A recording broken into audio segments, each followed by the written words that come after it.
Kumbe ya jirani wanakula nyama, huku kwa mkeo wanakula dagaa na tembele. Ukiza sasa hivi mke wangu gani maisha magumu kweli. Magumu wapi? Si mkae mpange na mkeo. Jamani, mimi tunamsindikiza Angelina, usimnamwona. Naye alikuwa na mipango yake mizuri, alikuwa anaishi na watoto wake vizuri. Sasa Bwana amependa apumzike. Ashajiondokea tuli kaachana na tabu za dunia. Si ndio? Hapa duniani tabu, shida. Si unaona jua linavyowaka hivi?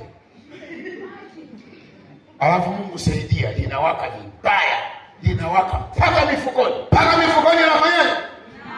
Sasa hivi kila unayetembea jamani, maisha magumu, na kwa taarifa yako hayalegei. Hayafanyaje? Hayalegei. Ndio yanaenda hivyo. Na hapa bado hii trailer tu. Picha lenyewe bado. Wenzetu miaka nyuma huko walikula mpaka mavi ya njiwa. Sasa wewe mavi ya njiwa ushakula? Haleluya! Mpaka na watoto wao, yaani mtoto wako unamchemsha mnakula. Njaa kiasi gani? Sasa changamka. Kijua ndio hiki. Kuokoka ni lazima, tena kuokoka ni sasa. Kuokoka sio ombi. Kuokoka ni lazima. Si ndio jamani? Kwa mwanadamu aliyezaliwa na mwanamke, kuokoka ni lazima. Ukatae ukubali, kuokoka ni lazima. Maana nyingine atatoka kama achana na wachungaji hao, wewe walokole utaweza? Maisha matakatifu yanawezekana. Hawa wote hawa watumishi wa Bwana wote wameokoka.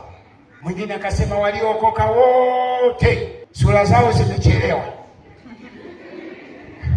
Hai, ya kwangu hii kweli inawezekana imechelewa hata kwenye 10 bora itoke. Yaani wala sihangaika eti wenye sura nzuri, miwala.